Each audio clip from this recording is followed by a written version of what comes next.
No, it's 170. 120 is the Anshe Knesset, the Knesset Agdola, Men of the Great Assembly. And actually, most people don't know this, but you speak to scholars and they'll tell you that in fact the Sanhedrin was comprised of 139 scholars, not 70. It was like 70 in the major leagues, but like 69 in the in the AAA, like on deck. Actually, a total of 140 to 69. Yeah, just using a baseball reference for the Americans. I thought AAA was a towing company. For real? What's AAA? It's like minor league baseball. Oh. Okay. So they take the 70 rabbis and they put them each in separate rooms. She's checking it out on Wikipedia. No, my friend sent me a text from where I had Oh. So they take 70 rabbis, they put them in 70 different rooms and say translate. The reason why they did that, because if they're each translating it independently, in all likelihood they cannot collaborate and say, okay, let's write this, let's write that. They're all separate, they're all isolated from each other. And in the Talmud it says that they all made 30 some odd mistakes in the translation. They all came to the same calculation of saying, oh, well, this is probably not the right thing to do, and they wrote instead something else. They modified it in 30 plus places to try to Same places? in all the same places. She's hungry. Wow.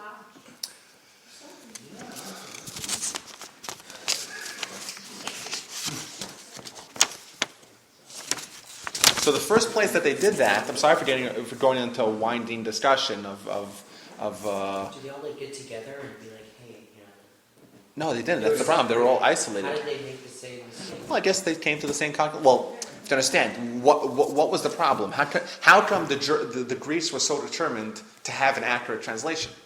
Because they wanted to find out, what does it really say? It's in Hebrew. It's an ancient text that none of them knew how to read. They didn't understand it, and they wanted to know what it really says in it. And they had an agenda, obviously. And we know, I've said this before, that the Romans and the Greeks, they thought the Jews were crazy. Because they thought the Jews, the idea of one invisible God who's perfect was very foreign to the Greeks and the Romans, who had, according to Dio Cassius, in excess of 30,000 gods. The Romans persecuted Jews as being atheists. What? You believe in one invisible God? What are you insane? Nowadays, the idea of monotheism is very prevalent, and it's something you could discuss with almost anyone you meet. The idea of monotheism, but 2,000 years ago, it was a crazy idea, and the first mistake or the first correction that they did is in the 26th verse of the Torah. It says, "Naaseh Adam b'talmeinu kidmusenu." What does that mean? Max, translate. Let us make man in our image and our mold. Let us make man. What does that mean? The angels. Well, that's what it means. That's what we're getting to. This is a long introduction. Well, that's what it really does mean, Max. But the connotation is, let us make man, is that we're not dealing with a singular being, one singular invisible infinite creator. We're dealing with more than one entity. Let us make man, na'aseh, which means let us make. And that was an idea that the Jews very much those scholars who translated, they all modified it. But what indeed does that mean? Do we in fact believe in more than one deity? Zach? No. Absolutely not. Right. So what's the justification of that? How come it says na'aseh adam b'talmeinu kidmusenu? Never mind.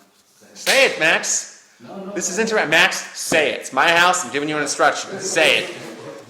Well, under pressure, I don't know. I think what is it that God consulted the angels, so the angels wouldn't feel less. Something about the feelings of the angels about when consulting them or something. Max is a scholar. Max knows his beans. So Max is quoting a midrash. Midrash is a book that's 1,500 years old. Who here could quote books that are 1,500 years old besides for Max? You. Oh, and me. So the midrash says that when God says "let us create," it means God's consulting with the angels. And the reason is like this, and this is how the introduction of the idea of angels and how it relates to us. man is similar to angel. This is what Midrash says. Man is similar to angel, and therefore the angel is not going to be happy if there's some cheap knockoff replica of him walking around. So God says, before I make man, I'm going to consult with you, so to speak. And this is how I want to bring in the discussion of the night. So the first idea, I don't want to talk about angels. I do want to talk about angels, but I don't want to talk about angels per se. Just what are angels and describe what's the difference between a srafim and ophanim and all the different kinds of angels and different levels. That's irrelevant to us. I'm going to try to take lessons from the angels and the stories of the angels and try to see how we can apply it to our lives and our relationships, as I do every week. Try to be as relevant as possible. So the first idea, the first lesson, the first time we meet the angels in the Torah, even though it's covertly, it's not explicit. It's not, doesn't say that. I'm going with the midrashic interpretation and Max provided for us. The first thing we find out is that man is similar to angel. By golly, that's a crazy idea. Man and angel are similar. But man is better. Huh? But man is better. Man is better. Okay, man speaking. No, man has but we are better than angels. Why are we better than angels? Because angels can only be at the level that they were created for, and we can achieve a higher level. Max, you're accomplished. You're a scholar. Do you hear what Max is saying? Max is saying is that, yeah, angels, they're tremendously impressive spiritual beings. Wonderful. But they can't grow. They can't improve. They are what they are and they don't change. Us, we're humans. We're created of the dust of the earth. We're very low people. We have very whimsical, petty wants, needs, and desires. We're driven by very small things. We're very physical, and we live in a very physical world. But we can grow, we can improve, we can change. We can change the world, we can do kindness, we can go beyond our inclinations. Unbelievable, Max. I like you already. Wikipedia. Okay, so the first idea here is that man is similar to the angels. Similar in a way that we spoke about 2 weeks ago. Who was here 2 weeks ago? We met last time. Jason and Liana, we were both here. So we talked about what happens after you die. Remember that discussion? Remember that conversation? Huh? And there, someone by the door, I think. And we quoted the Talmud in Nida 30b that says a fascinating idea. It says, hello. Hello. Sorry, I'm late, everybody. Hey, how's it going? Get some food. Hi, Haroon. Nice to meet you. Haroon? Yes. Nice to meet you too. What's your name? Haroon? Haroon, get some food. Are you sure? Am I sure? Positive. Okay, thank you.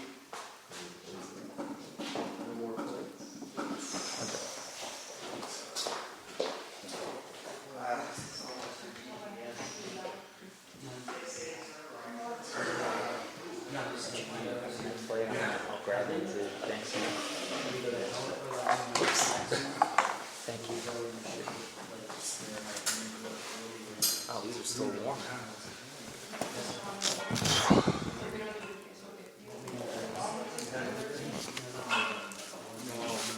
Huh? Good stuff?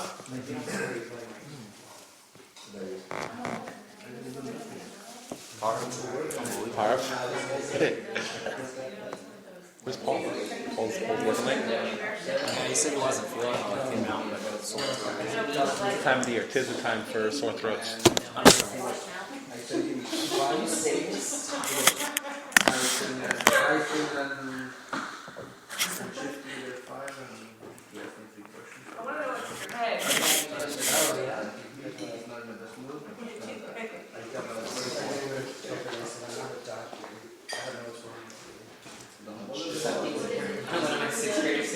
There's something wrong with you, but I'm not a doctor. This is not my doctor. I can teach you, but for your mental problems, I don't know. No, I actually finished the Really? Yeah. Yes, of course I did. My brain. What was the response? I don't have a time. They like it when I smack my Yeah. So well, they know about, how when you build it, like there's respect. One kid on my team. What team is this? Fancy. Well, I try not to do that. Kid, one they were playing with. No, you wouldn't. But Season-ending injuries on his team in the last 4 seasons. It's the worst luck. And this year, he's had 9 people go out for the season. that way I didn't touch And it. just tonight, again, Deshaun Jackson has Deshaun Jackson. Just went to the locker room. So He's lost one person. He lost a person every week through the injury. How is he? His team is not horrible. But That's right. This happened to me last year. I'm 11. Jamal Charles picked 4th overall, second game of the year, ACL out for the year. The funny thing is, last year my kicker, who was the kicker? Nate Katie. Okay, the opening kickoff of the season. It wasn't even a field goal attempt. Opening kickoff of the season. First kickoff, he's out for the year. ACL? Well, yeah, it was just symbolic. It was symbolic of How your season was going to go? Yeah. Who else went out for me?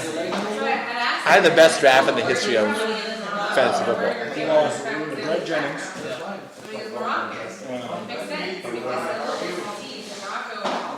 RG3, who didn't miss a game, but almost did. Miles Austin, he's killed. Sean Jackson. He killed Miles Austin yesterday. On Thursday. My sister and her husband found out that well, it was in the backyard of the office, so Darren McFadden. Oh, y'all get perfect. He killed Darren McFadden in the season. yeah, no, I wanted to go walk because I was excited. Lola's the dog. Oh. I like Darren McFadden. He shredded the Jets last year, I remember. He picked startup. Yeah, start up again? He picked up Andre Brown this week. Broke his leg. I did hear the dog park. Is there a part He traded someone for Jay Cutler. Concussion, not for him. Oh, that's okay. Okay, so where were you? Angels, yes. Oh, yes. So you remember what we said there?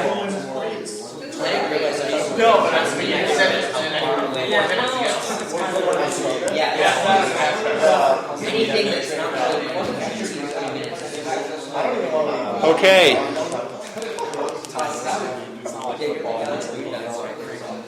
I know.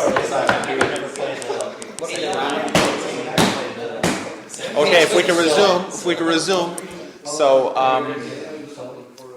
So we learned last week or 2 weeks ago a fascinating description of what happens to a child before he's born. We spent a lot of time 2 weeks ago talking about what happens after we die, but it's interrelated to what happens before a child is born. And the Talmud, our sages describe the events that happen to the child immediately before he's born. So we are all familiar of the idea that the angel teaches the child the entire Torah. Is everyone familiar with that idea? yes. Never heard that, Haron? No. Angel teaches, the child in utero learns the entire Torah, and then the angel makes him forget it. That's in the Talmud 30b, very famous idea. A little further down on the page, Well, it says. there's like how many volumes in the Talmud? So you said 30b, but which one?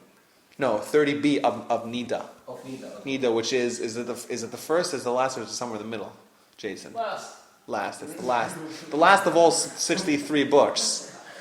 The last of all 63 books is Tractate Nida. And on page 30, on B side of the page, it has this description.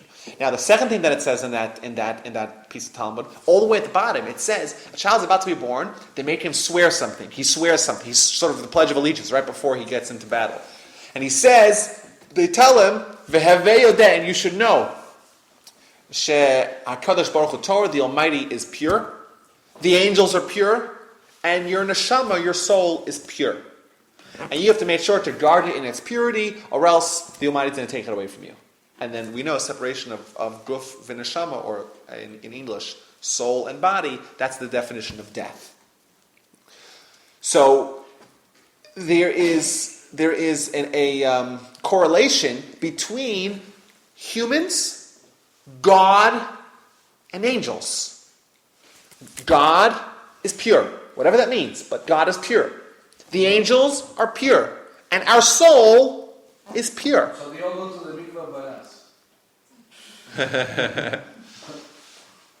Well, maybe we have to go to the mikveh for our body. Right. That's the point. Well, who goes to the mikveh? I don't go to the mikveh.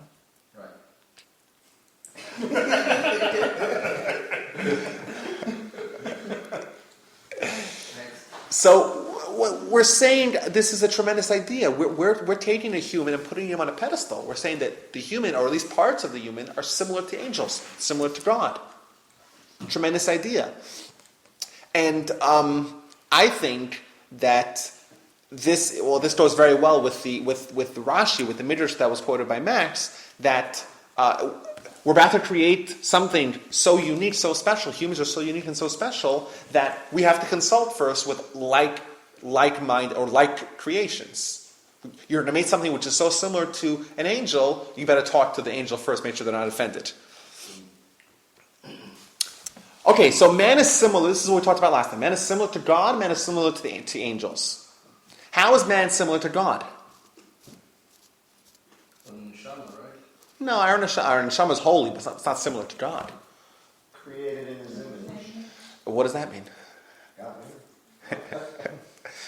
That's actually the same verse. It says, "Naaseh Adam b'tzameinu k'dumuseinu." We'll create. Let us make man in our image and in our mold.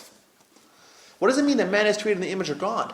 What does that mean? We look like God. God doesn't. God. That's anthropomorphic. It's anthropomorphic to say that God has any physical characteristics, right? That's a Greek idea. We don't believe in that. We say God does not have any physical characteristics, right? If something infinite, it's not bound by any physical characteristic. You can't give an infinite being finite qualities. Anthropomorphism. So we don't look like God. So what does it mean?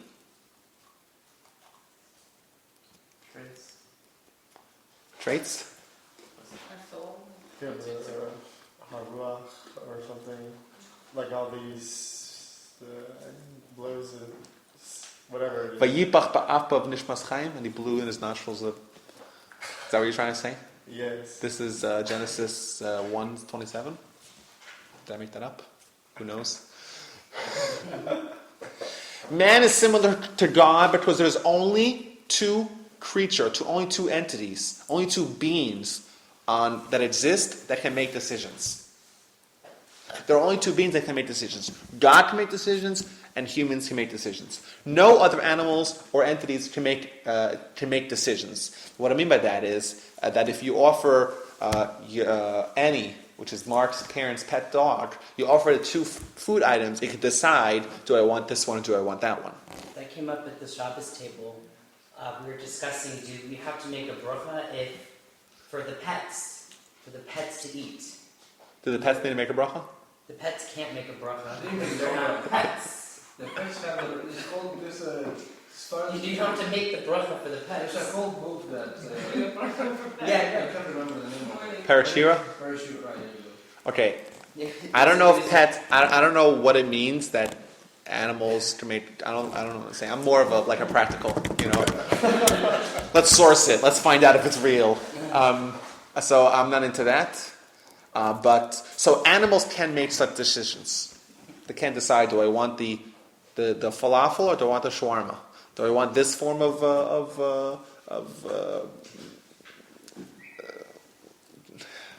this form of dog food or that form? I don't know. They have different kinds. Do I want to gluten-free, dry? Cat food.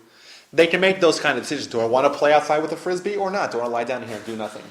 Right? These are decisions that it can make. But an animal cannot make a decision to go against its instinct. I did this lesson before. If I go to any one of you in your face and put my hand right in front of your face like that, what are you going to do? Push it out. No. No, you'll blink. Okay. If there's something, a projectile coming to your eyes, I would have turned them off the way, but I wasn't sending them. Anytime, I wake you up in the middle of the night and I go like this. If you're up, your eyes are open, you're not ready for it, you'll blink. Every single human will do that.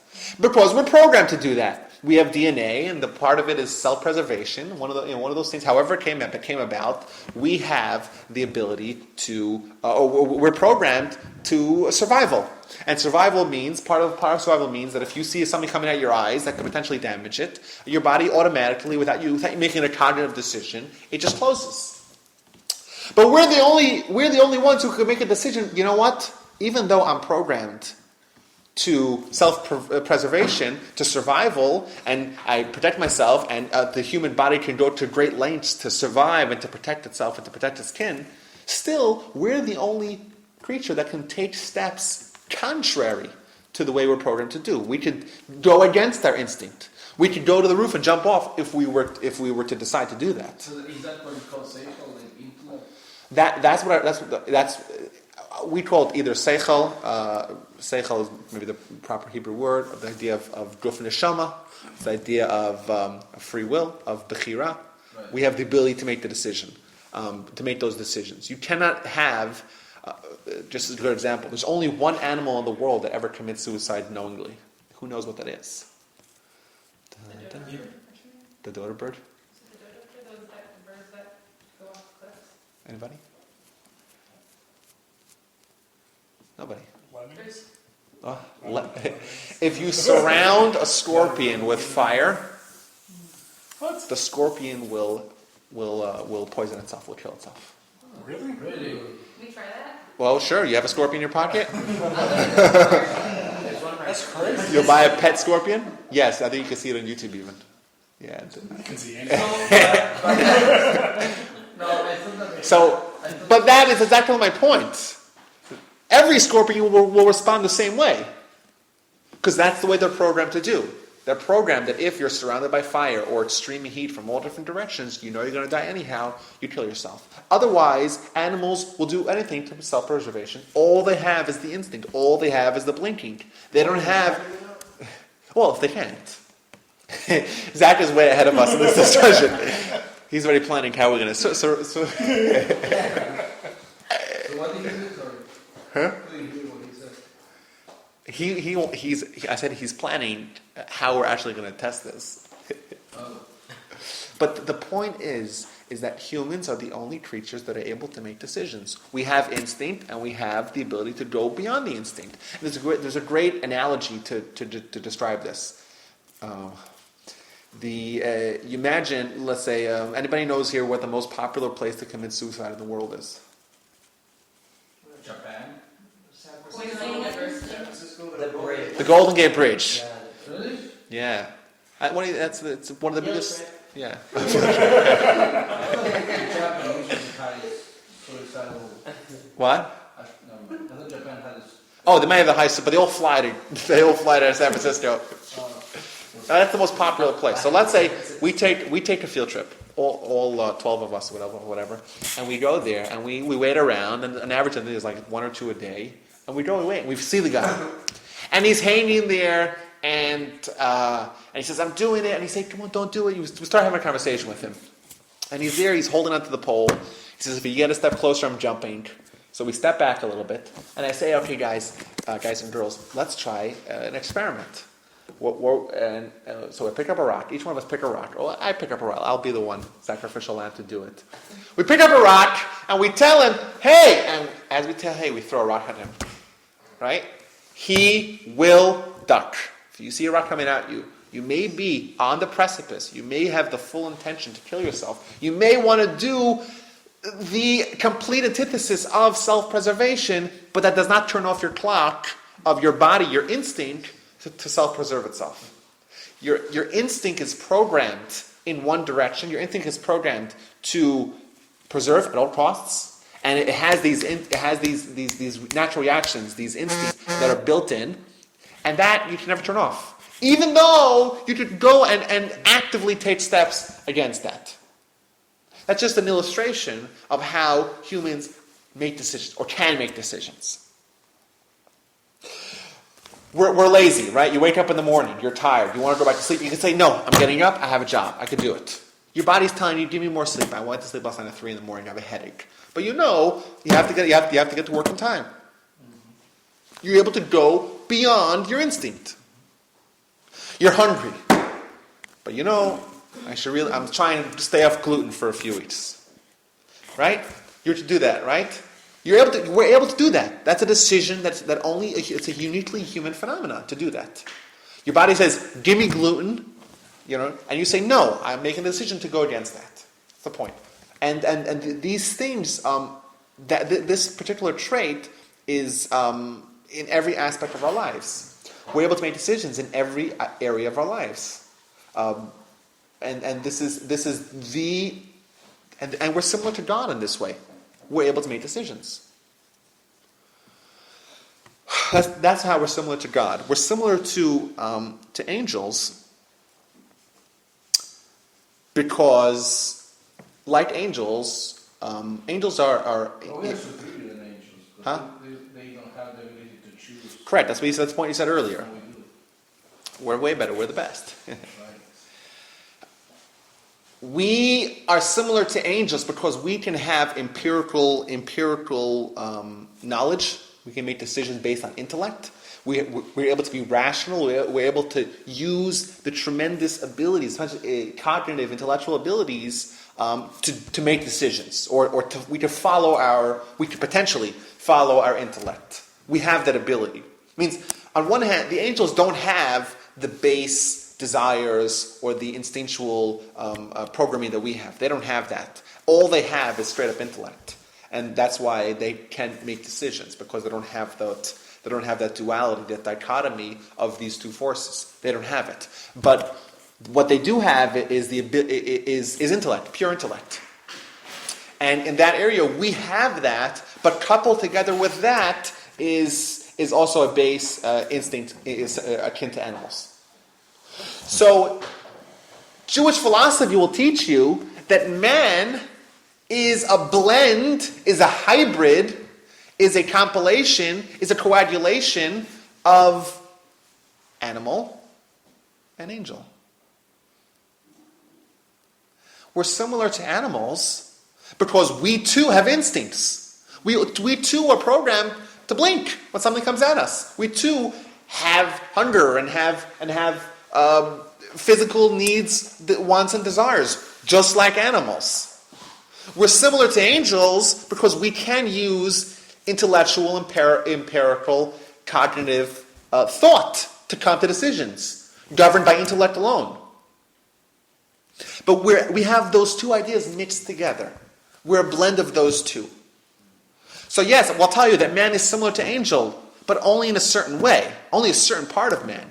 Angels don't have any physical characteristics. They don't have any physical instincts. They're not in any way similar to any other creature. We have that. But we also have what angels have. Now, I want to, another point, maybe a little sidetracked, but another point of just, now we know we have a definition of what a human is. But the Chinuch, which is a 13th century sage, he writes in the introduction to his work, Sefer Chinuch, he's asked the question, why do we have a Torah? Why did the Almighty give us a Torah? Which is a great question. We have a Torah, we know, we read Torah, it's a very complicated, 63 books of the Talmud, and it's organized, and it's intellectual, and it makes a lot of sense. Why did God give us a Torah? So he says this exact point. He says, humans are a blend, a mix, a hybrid of beast and angel. But to be instruct. Huh? Well, that's the basic idea. The basic idea of a Torah is instructions for living. But how come we need instructions and no one else needs instructions? How come, besides for the instructions, it's so deep, it's so profound. I spent, there's pages of Talmud, as Mash will tell you, there are pages of Talmud that you could spend a month on one page, one side of a page, because it's so deep. One side of a page, it's that deep. Why does it have to be so intense, so deep, so multifaceted? So intellectually stimulating. Why does Talmud have to be like that? Why does the Torah have to be so deep? That's really the direction, the angle of his question. So he says that our job on planet Earth is to not succumb to live like animals, to be governed by instinct alone. Rather, to have our intellectual parts also be the governing body, to have our intellect govern ourselves. We know there have been societies where they're only controlled by their instinct. And be an example again. We all know that murder is wrong. But as recently as 2,000 years ago, the Romans, a very advanced society, a very advanced civilization, they glorified it. And on any given day, they'd have 10,000 petty criminals. If you went to the store on Black Friday and you stole a pair of underwear, they'd put you in the cage or in the arena, and they'd slaughter you, rip you apart. It's insane. The lack of morality that existed in such a society, in my opinion, was the result of them being governed by their instinct, living like animals. We're no different than animals. That's the danger, and that's what we want to avoid. We don't want to live like animals. We want to have our intellect govern the decisions that we make in our lives. Says the Chinuch, that's why we have a Torah, because the Torah is so intellectually stimulating. It's going to sharpen the pencil of our intellect to such a degree that we'll have a nimble mind, we'll alert, awake intellect, and it will supersede. It will be able to. How your phone's reading? It will be able to overcome your physicality.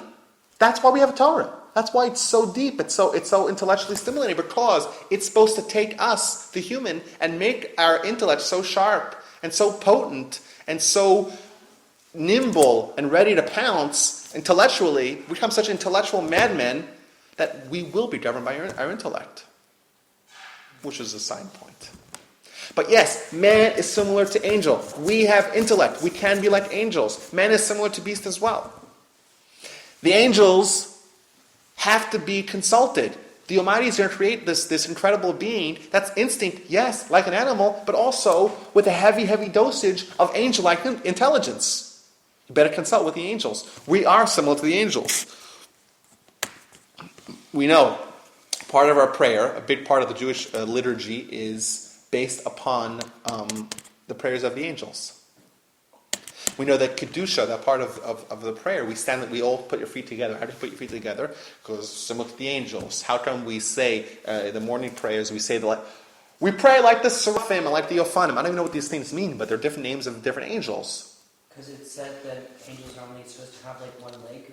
Well, that's the idea, but what does that mean? I don't even know what that means. You know what that means? They have one leg. Once again, anthropomorphism, giving a purely spiritual entity physical qualities. But the idea is that we can be similar to angels, and this is really where this is the point A of the idea that I wanted to give over, that we are similar to the angels. And how that, in the Jewish worldview, how that relates to our responsibilities.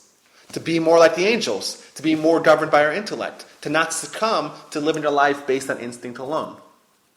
Idea number one. Idea number two is that you'll find in numerous places in Jewish, ancient classical Jewish philosophy, the idea of angels not being able to stand humans. Ma enosh tisistirenu. The angels say, why do we need humans? The angels did not understand humans. We know the angels did not want the humans to be created. The angels, as evident by the Talmud in Shabbos 88b, I think, the angels didn't want the Jews to get the Torah. And there's a very lengthy dialogue, and I highly recommend everyone to look it up. In once again Shabbos 88b. That Moses had to convince the angels to give us the Torah. They said, who are you? You're a lowly human. You have qualities like an animal. How can you have the Torah, the will of God? How can we give that to you? The angels did not appreciate the idea of humans being similar to beasts. We can be totally governed by instinct. And that was an idea so foreign to them. And in truth, like Natch said, we're greater than them. Because an angel is an angel is an angel. Does not change. Cannot change. It's a purely intellectual entity that remains stagnant and static. There's no way for it to improve or regress. Just like an animal will always be an animal. You could train an animal to. There's a story. It was a story with, I think it was the Ramban Nachmanides. They trained an animal, a cat, to deliver food on a platter. And they said, "Whoa, look how we're able to train the cat." And then they took out a mouse, and the cat just dropped everything and went attacking. And animals, an animal, and an angel's an angel. Those things don't change. We have the ability to be one or the other. And that idea drives the angels crazy. And they don't see the angel in us, they see the beast in us. They see us like any other animal creature crawling this earth. So I was thinking that we have a few ideas here. The idea number one is we're like angels, and how our responsibilities in life are to sharpen our intellect, make sure that we're governed by intellect, make sure we're not making decisions we're not like animal, driven by base instinctual desires. Number one. Number two is the idea of the angels not understanding us. We're like a foreign alien people to them. They're disgusted by us, so to speak. And I was thinking that this is really an idea, an obstacle that a lot of people have in relationships. I think that this idea of angels not understanding us is or can be a tremendous obstacle. People want to have long-lasting, stable, harmonious relationships, and there are things about the other person that they just will never be able to wrap their heads around. And people are used to seeing the world through their own lens, and we're very, very self-centered entities. We're selfish, that's true, but we're also, the way we view everyone else is through our own lens. It's very hard for us to see the world through someone else's eyes. It's hard for us. And all our attitudes and all our convictions, and it's all based upon years and years of our own personal experience. And then you want to acclimate to life with someone who has a totally different attitude and totally different life. The married couple's nodding. They're like, yeah, true. But this is a tremendous challenge, because you have two people with such. First of all, in most states, they're of different sexes. Off-color joke, right? So they're just different entities. They're different people, right? A man and a woman, they're constructed differently. They have, they're built differently, and it's undeniable. If I were to tell you, of the two sexes, one of them is more intuitive and more emotional. One of them is, let's say, more macho and more. Which one would you say is which? Which one would you say is which? We all know that men and women are different. My example I've given hundreds of times to people. Everyone sitting here has heard it from me. You can't. It's very hard to get a man interested in Pinterest and a woman interested in fantasy football. Just very hard. Zach, how many in your fantasy football team? How many girls? Don't tell me you have one. None, right? There's none. I don't know. I've yet to meet a girl who wants. I have played with some. You have played? Before, yeah, they're horrible normally, but yeah. I met someone recently who told me that he met this girl, and he was so shocked that she was so into sports. She was like crazy into the Texans. And that's a surprise, because we're different people, we're different entities. Men and women are created differently, right? Men are from Mars, women are from Venus. That was a nice line that someone just was able to parlay that into 4 or 5 or 7 books. We're different. It's undeniable, I think. We're constructed, physically we're different, and emotionally we're different. Men and women have different ways of viewing of intellect. There's masculine and feminine intellect, and that's just the beginning. And then you couple the fact that just from the get-go we're different entities, right? Men and women, and then beyond that, our backgrounds and our attitudes to every one of hundreds of millions of things that come up in life are also different. And a lot of times there is needless fighting, bickering, just misunderstanding because people don't recognize this exact idea. We don't recognize that men and women are different. We don't recognize that your partner, your spouse, the person that you're involved in a relationship with has different attitudes about many different things in life. And this, if we just, this one simple idea of just recognizing that people are different, and people who especially come from different families, and they come from different places in the world, then it's so much more so. They have different ways of viewing things, different ways of dealing with different issues, and if we just notice this idea, it could remove so much of the challenges that we face, especially in the nascent stages of what we hope to be long-term relationships.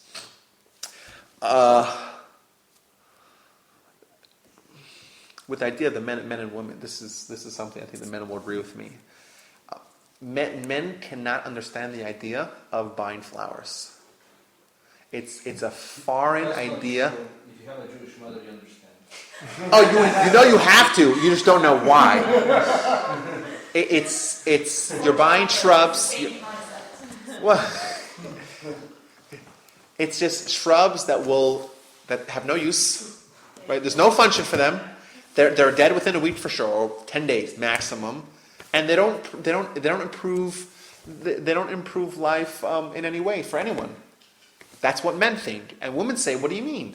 They're beautiful. They make the house look great, and it makes me feel good."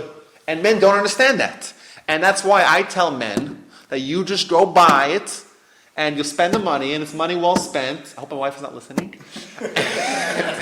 It's money well spent because you don't understand it, but to her it's important. And even if you don't understand it, if it's important to her, it's important to you. It's a simple appreciation concept. Yeah, but it's appreciation. It's like in the man's eye, he's taking money and throwing it away. Right. That's what he's doing. But it's the ultimate showing of appreciation, because even though you don't understand it, you love her or appreciate her enough to be able to just do it. Okay, Right. Exactly. It's a simple, stupid thing to do, but it means a lot to somebody else. Just do it. Make her happy. Yeah, that's exactly what you said.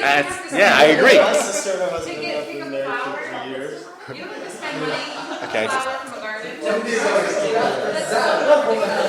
Here, I found this on the side. You give me first. feel better yourself. They've been married for 3 years, and it's like every week, every first Shabbos, he buys her, every Friday he buys her flowers. And I think that, like, the way I see it too is, like, I don't see her at holidays about my sister's flowers, because of the fact that I know it's not about the flowers, it's about the fact that, like, it's to bring, because we go to, like, Floral Rangers, like, we don't go to Walmart, I always go to, like, Montana, like, to the Floral Rangers. Because it's like you're able to like bring like the beauty of like, I guess it's like the beauty of like what the world All the men are trying to figure out what it is. Yeah, I guess it's something. I want to go home and bring you happy. Yeah. Okay, Max, let's hear what you have to say. But I think it's like You brought certain points to look for appreciation, to basically push those buttons that would do. I don't know, I'm not saying it. I'm just But the idea. Let me go with this.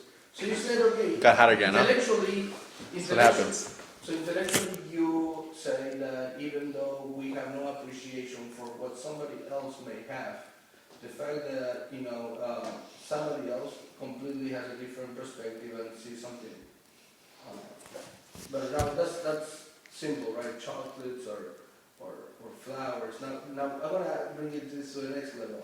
Explain to me how anybody can rationalize buying a diamond ring. No, that's the point. That's the assumption. The assumption of your question. The assumption of your question is that it has to be rational. No, it doesn't have to be rational. You're saying me with my manly intellect, I'm looking for rational. If And if it's- somebody's going to have a feeling towards a rock, somebody's going to have a feeling towards a piece of carbon that's likely going to become a diamond, right?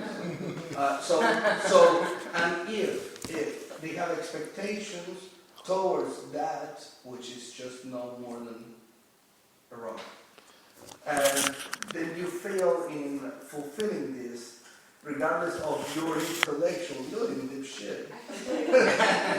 So, But remember, you said the word rational. but it's Because not you're a rational. man, Somebody could have a- doesn't- and you know what? It's I not- like to be rock. It's like, look how nice it is. So they can go and say, oh, look. But it's not about the. It doesn't make sense to you. And you know what? In my opinion, we have a section of the Torah that talks about the red heifer. Right. Red heifer, and it's an idea that's beyond human comprehension. Whatever it is, It has to be unblemished or blah, blah, blah. it's beyond human comprehension. There's no way that a human can wrap his head around it. Right. And that's to teach you that not everything you understand. And you, when you get into a long-term relationship with Hashem, in the Torah, the diamond ring is not there. I know, but the lesson in the Torah is trying to tell you there's some things you will never understand, and that is fine. And that's fine, and there's nothing wrong with that. Right. And if it's important to her, it should be important to you, even if it's not rational, even if it doesn't make sense. Because you know what? You could be the one who's saying, it doesn't make sense to me, and you know what? That will cause unnecessary obstacles in you maintaining, sustaining. If a person doesn't have the ability to understand the implications of buying a diamond, and it's not like flowers. I give you $50 piece of flowers, that's okay.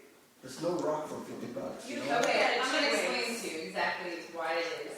Okay, the value of the diamond hold the value, right? Right. You keep that value with you at all times.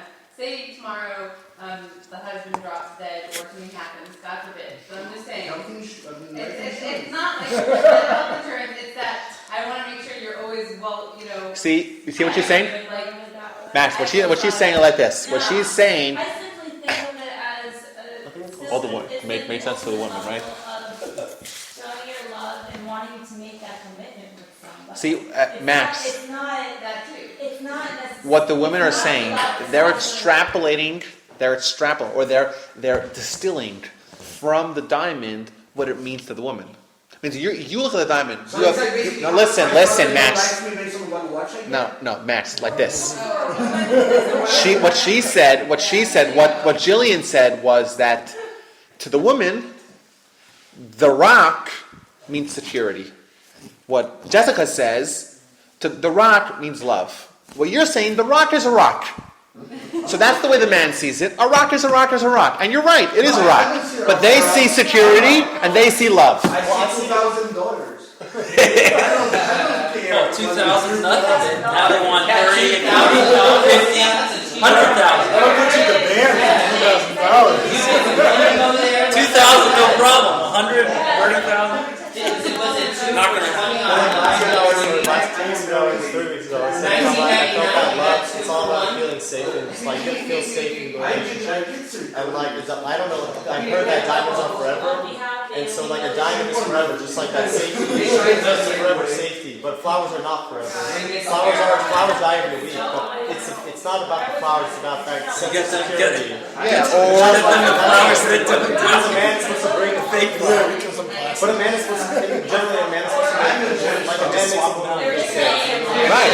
And so the woman needs that. Yellow sand. Affirmations. Right, it's not about the fact, it's a sense of security. It's flowers until you grow, and it reminds them that they feel safe. So Max, That's the feeling I think Max, That's the feeling I think to bring that society has an expectation of receiving a material good as an expression to communicate the desire of further so pursuit. a lot of the big time investors, Penguins are more romantic than you. Penguins are being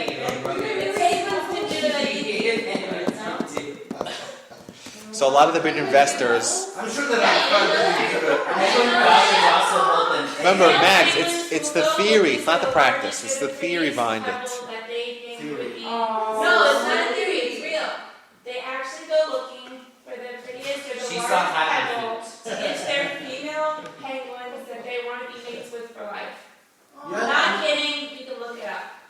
all I'm saying is, you're talking about flowers, chocolate. I mean, think about it, I mean. But Max, don't get caught up with the details. It's not a detail. It's It's but the lesson is that we have the way we see things, and the way we've been seeing things for 20 some odd years, 30, 50, whatever it is. right.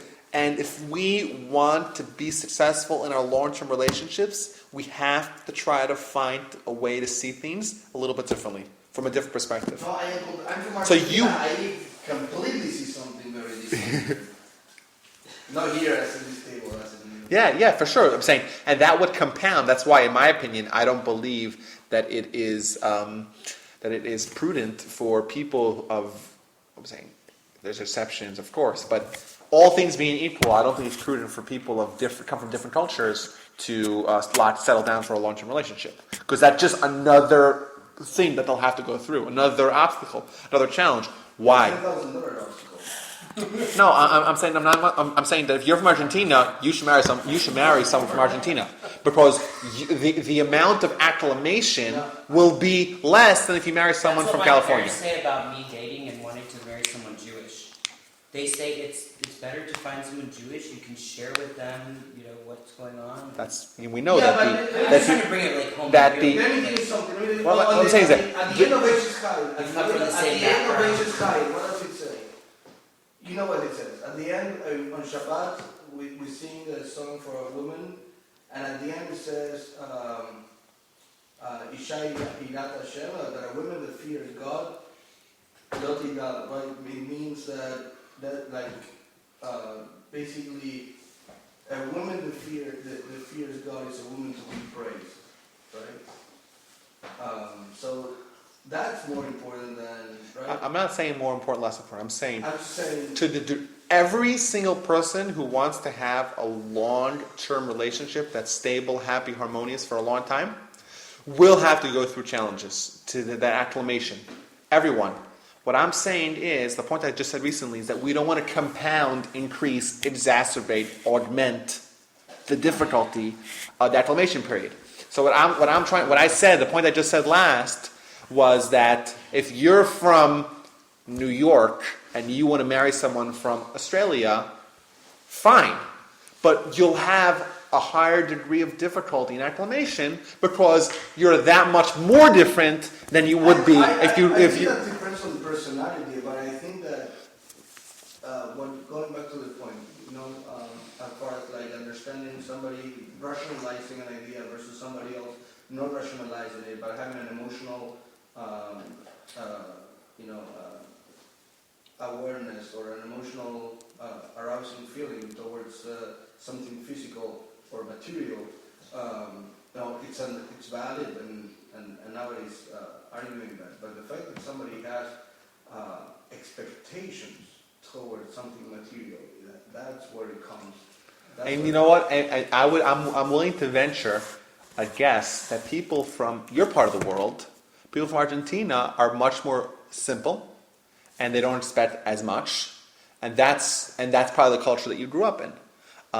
And therefore, this is an illustration of my point, is that in America, maybe there's more expectations. But the man knows that there's certain built-in expectations, and that is not a point of difficulty, a point of challenge that they have to face. Agreeing with you, I'm sorry. I hear exactly what you're saying, and I'm realizing I think more like a man than a woman, and my mother has told me this my whole life, but I'm with you. My grandmother sold jewelry, and she always told me that you can always tell how much a man loves you by the size and the quality of the diamond. And I said, I want a man who loves me enough to know that I don't want a diamond. I don't. And he called me up and said, is a diamond surrounding the other gemstone okay? Because I can't find something that's just simply something. I would have found just a plain band, because that's what represented my relationship with him. I didn't need the diamond. I didn't need the stone anytime. I needed the husband. I needed him. And I think that when you go looking for the right person, if you just leave it in Hashem's hands, you will find the right person who has the same base value. That's awesome. I love that. But I still think that our discussion was not about you have to buy a diamond and saying that's not the point. The idea is that recognizing that people have different expectations, different attitudes. In the some of this. Orthodox world, when the Orthodox world, if I'm not mistaken, by the time somebody wants to decide that they're going to take this girl to the chuppah, right? You think ring, sheitel, which is a wig. Then you think lichters, which is the candlesticks 2 meters long, solid silver. I don't know what. And then this and that. You're taking $10,000. I've seen people going in debt for these things. I've seen it with my own eyes. People going in debt for a ring from lichters, for sheitel, which is the candlestick, the wig. I mean, I've seen. But that's called a wedding. My sister just got married in No, September. that's I'm telling but you. I'm saying that's You called. want That's a nice, called you want crazy. something that's kind of decent. That's called crazy. Going in debt for things is called craziness. You know what? I said this to my wife all the time.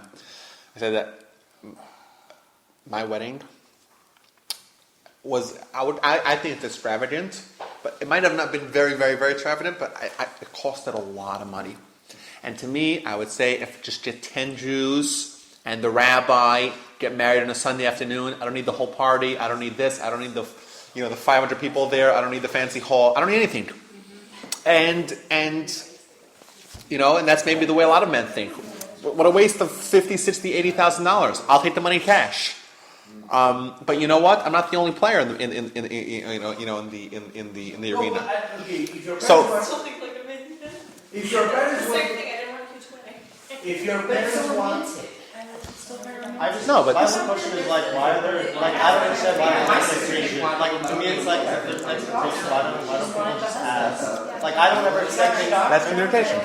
Right. So maybe it's not. And I guess that comes into like the animalistic part. I guess I wasn't really sure what instinct meant, but to me it seems like there's just animals that like we're the only things that can like have like that control mechanism or save. Like animals, they all seem like they don't have that. They don't have that like ability to. I guess like have that control in their mind, like make people feel safe. Like my dog needs me, regardless of anything. Like she's loyal to me, And like people, that's how I'm not really sure what instinct meant, but it's like the difference is like we're able to be the one who's like the strong one, the leader, versus any other animal. Because like we're the ones who can like lead any animal in the world. But then again, it comes down to a sense of safety and security. That's also an outgrowth of the fact that we have intellect and we have the ability to make decisions. Right, and then the people who don't want to make decisions, they want to be controlled because that makes them feel safe. Is what it seems. That's what it comes to. It means we have the ways to deal with our insecurities. Right, but having knowledge and intellect though allows us to not be controlled by like society or by other people. Okay, so I want to recap. It's ready 9:10, and I have a. I don't like going overtime, so it's 9:10. We have only 5 minutes. I want to do a quick recap because we talked about a lot of different things. We talked about the topic of the class was what is an angel, and we talked a lot about angels and how they relate to humans. And the two takeaway points I think are number one, we talked about how the Chinuch in his introduction to his book, how he describes the definition of humans as humans are a blend of intellect and instinct. Right, we're half beast, half angel. We're similar to angels. That's why we're created in the image of God. Right, we're like angels. The angels are pure. We're pure. We have some of the characteristics of angels.